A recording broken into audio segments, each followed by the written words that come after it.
우리는 민족 중흥의 역사적 사명을 띠고 이 땅에 태어났다. 조상의 빛난 얼을 오늘에 되살려 안으로 자주 독립의 자세를 확립하고 밖으로 인류 공영에 이가지할 때다. 이에 우리의 나아갈 바를 밝혀 교육의 지표로 삼는다. 성실한 마음과 튼튼한 몸으로 학문과 기술을 배우고 익히며 타고난 저마다의 소질을 개발하고 우리의 처지를 약진의 발판으로 삼아 창조의 힘과 개척의 정신을 기른다.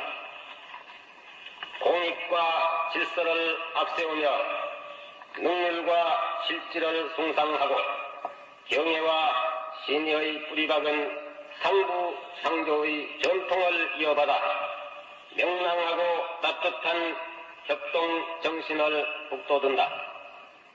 우리의 창의와 협력을 바탕으로 나라가 발전하며 나라의 융성이 나의 발전의 근본임을 깨달아 자유와 권리에 따르는 책임과 의무를 다하며 스스로 국가 건설에 참여하고 봉사하는 국민 정신을 드높인다.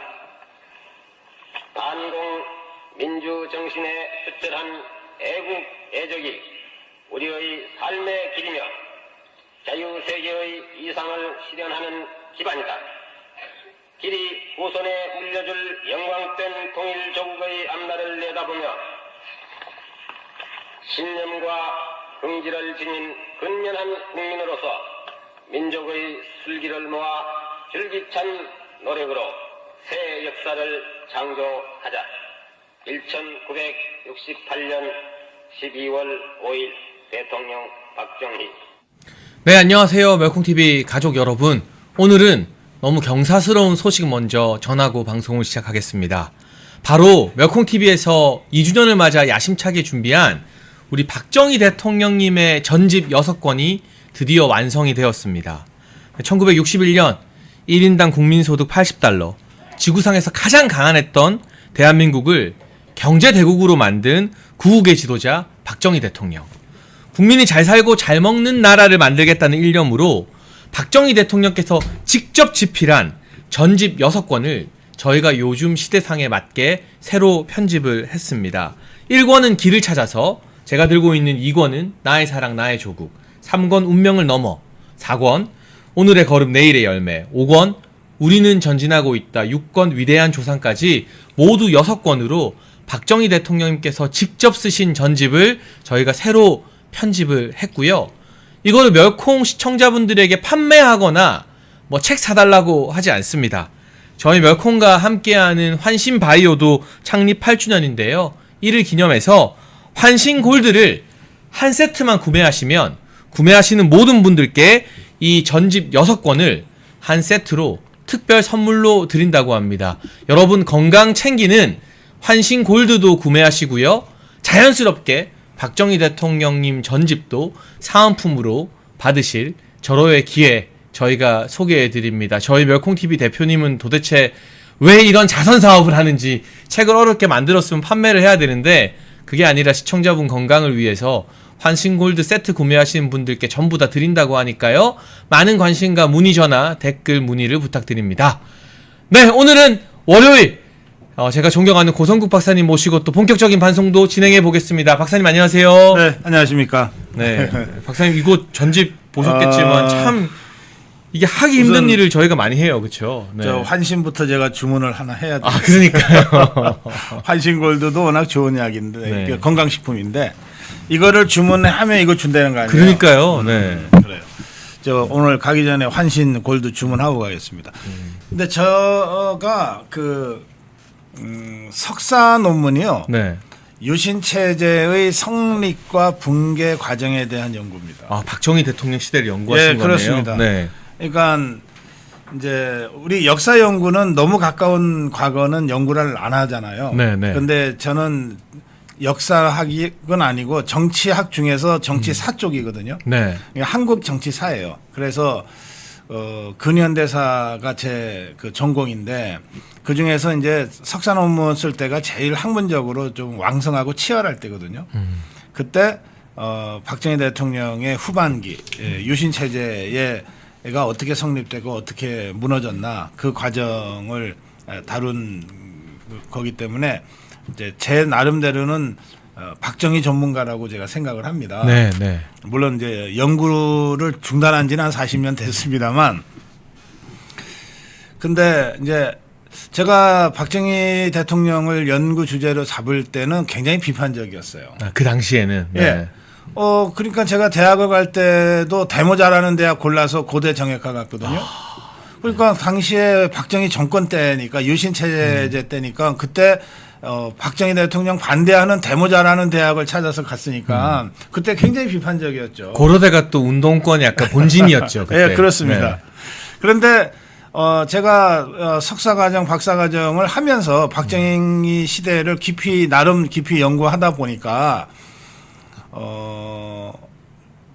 박정희 대통령이 이렇게 간단한 사람이 아니더라고요. 공부를 하면 할수록. 예. 네. 이건 이제 우리가 정말 대한민국이 운이 좋아서 건국 대통령 이승만, 근대화 대통령 박정희 이 두 거인을 거의 같은 시대에 우리가 갖게 됐다고 하는 진짜 행운이 있었구나. 그래서 건국이 되고 이 근대화가 되는 어떤 세계사의 기적을 이루어냈구나. 그런 생각을 하게 됐어요. 네. 그래서 박정희 대통령에 반대하기 위해서 데모 잘하는 대학을 찾아서 갔던 제가 그 박정희 대통령을 비판하려고 그 석사 논문 주제까지 그렇게 잡았는데 네. 연구를 다 마치고 나서 박정희 주의자가 됐습니다. 오히려 반하게 된 거네요. 예, 박정희 그렇습니다. 대통령의 진면목을 알게 되면서. 예, 그렇습니다. 그래서 네. 당대 가장 뛰어난 정치 지도자고 또 20세기를 통틀어서 몇 명의 정치 지도자를 꼽는다면 제3세계 후진국 개발도상 국가 중에서는 단연 박정희 대통령이 가장 뛰어난 지도자다. 저 그렇게 감히 말씀드릴 수 있고 그건 이미 여러 나라의 정상들이 인정한 바예요. 뭐 싱가포르의 지금의 싱가포르를 네. 있게 만든 리칸유 같은 사람 또는 지금의 중국을 있게 만든 덩 샤오핑 같은 사람 이런 사람들이 다 하나같이 박정희 대통령의 리더십을 배워야 된다. 박정희 대통령의 발전 모델을 배워야 된다. 박정희 대통령이 그 주창한 새마을 운동을 배워야 된다. 다들 그렇게 했잖아요. 맞아요. 지금도 네. 하고 있고 그 점에서 참으로 뛰어난 그 역사의 영웅이죠. 박정희 대통령을 전집으로 다시 여러분들이 만나볼 수 있다고 하는 것은 정말 더없이 좋은 기회다. 우리 임종우 사장님한테 특별히 제가 그래서 감사 말씀드립니다. 그러니까 저도 이 이야기를 조금만 예. 더 해보면 사실 좌파들은요. 박정희 대통령이 아니었어도 그 시기에는 대한민국이 경제 성장했을 거다라는 말도 안 되는 주장을 막 하거든요. 소리입니다. 그런데 유엔과 국제사회의 원조를 받는 수십 개의 국가들이 있잖아요. 예. 중동이나 아프리카나 남미나 이런 개발도상국들, 빈곤국 중에 대한민국처럼 빠른 기간에 경제 성장해서 이제 원조 받는 국가에서 원조하는 국가가 된 사례가 없어요. 이게 국제사회 원조 받아서 자연스럽게 그렇게 되는 거면 우리나라 말고 다른 나라들도 아프리카 국가들은 원조 훨씬 더 많이 받거든요. 아니, 그럼요. 예. 그 지금 말씀하신 그 시기가 이제 60년대 70년대거든요. 네. 전 세계적으로 한 100개 넘는 나라가 2차 세계 대전 이후에 독립을 했어요. 네, 네. 신생 독립 국가로 대한민국처럼. 그런데 다들 뭐 우리보다 다 나은 조건이긴 했어요. 자원이 좀 더 있거나 뭐 그렇긴 했지만 다 비슷하게 후진국이었고 그래서 다 외국으로부터 원조를 받아서 차관을 들여서 공장도 짓고 고속도로도 놓고 이렇게 했거든요. 그 사례 한 100개 정도 되는 나라의 사례를 경험적으로 다 채집을 해서 이 정치발전론 쪽에 학자들이 연구를 했습니다. 경험적으로 연구를 해보니까 이 사람들의 연구 결론 중에 하나가 뭐냐. 차관을 받은 것은 똑같은데 네. 어떤 나라는 그거를 건강하게 잘 써서 발전을 했는데 어떤 나라는 그걸 전부 다 대통령부터 장관에서 저 밑에 과장까지 자기 나눠먹고. 주머니에다가 집어넣었다. 네. 그래서 그거를 이 차관 전달률이라고 하는 개념으로 정식화했어요. 네. 100원을 선진국에서 차관으로 들여오면 그 차관은 대개 공장 짓는다고 들여오거나 길 닦는다고 들여오거나 이렇게 꼬리표를 달고 들어오잖아요. 그렇죠. 근데 그게 실제로 공장 짓는데 얼마 들어갔냐. 100원을 들여오면 평균 놀라지 마십시오. 10원. 아. 심지어는 5원 정도만 공장에 도달하는 거예요. 그럼 나머지 90% 이상은 다 자기들이 나눠 먹는 거네요. 그냥. 대통령, 부통령, 총리, 장관에서 국장, 과장에서 저 이 동네 이장까지 다 뜯어먹는 거예요. 이렇게 하니까 공장 짓는다고 100원을 들여왔는데 공장 주춧돌만 놓다가 중단되는 거예요. 돈이 없으니까. 네. 그러면 돈 빌려준 나라는 실사 나오잖아요. 그렇죠. 나와서 보면 공장이 서 있어야 되는데 그 자리에 주춧돌만 놓여 있다. 이런 현상들이에요. 그러니까 이걸 전달률이라고 그러거든요. 그래서 당시 OECD 국가 또는 이제 IMF 같은 데서 전달률이 30%만 돼도 좋겠다 그랬어요. 70원은 너네가 해 먹더라도 30원이라도 30원만 가면 어설프게라도 공장은 쓰고 길은 닦아지지 않겠냐 그랬어요. 근데 그때 가장 놀라운 나라가 한국입니다. 왜 박정희 대통령 때잖아요. 네. 전달률이 85%. 와. 그 정도면 정말 최소한의 비용 제외하고는 거의 다 공장 짓고 그 네, 그렇습니다. 나라를 위한 투자에 다 썼다는 거네요. 그럼요. 당시 차관을 들여오거나 뭐 무기를 사올 때 공식 리베이트가 10%가 넘을 때거든요. 네. 10%, 20%. 네. 그러니까 그런 그 일화도 있어요. 우리가 이제 자주국방하면서 무기를 많이 도입하니까 그 무기 회사가 우리나라한테 이제 무기를 판 회사가 자기들의 국제적인 룰에 따라서 10% 정도의 리베이트를 대통령한테 갖다 주려고 온 거예요. 네.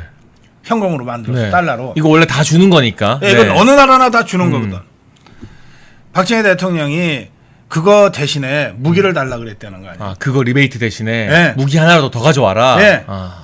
그래서 그거 돈 다시 가져가고 그 대신에 자기들이 생각하기에 그 돈보다도 훨씬 더 비싼 무기를 이게 자기들이 놀란 거니까. 이런 사람이 없었으니까. 이런 사람 없지. 자기들이 여러 나라를 상대해서 장사를 해봤을 거 아니에요.